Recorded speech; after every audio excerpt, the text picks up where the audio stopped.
ఎన్టీఆర్ భరోసా పింఛన్ల కార్యక్రమంలో పాల్గొన్న లాం నవమి. వివరాల్లోకి వెళితే గుంటూరు పశ్చిమ నియోజకవర్గంలోని 23వ డివిజన్ రఘురాం నగర్లో పింఛన్ల పంపిణీ కార్యక్రమం నిర్వహించారు. 23వ డివిజన్ అధ్యక్షులు లాం వర్ధన్ రావు, సెక్రటరీ తోట సాంబశివరావు, 163వ డివిజన్ బూత్ ఇన్ఛార్జ్ లాం నవమి ఆధ్వర్యంలో ఈ కార్యక్రమం నిర్వహించారు.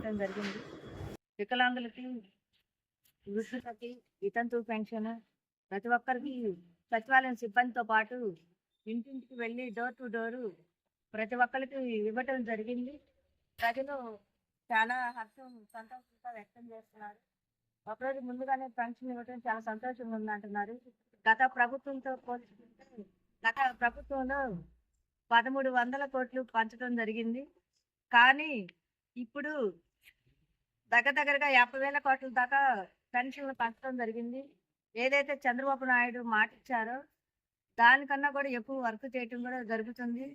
ప్రజలు మా ఇంటికి పెద్ద కొడుకు లాగా అని భావించి అందరూ సంతోషంగా హర్షధ్వానాలు వ్యక్తం చేస్తున్నారండి. చాలా సంతోషంగా ఉంది.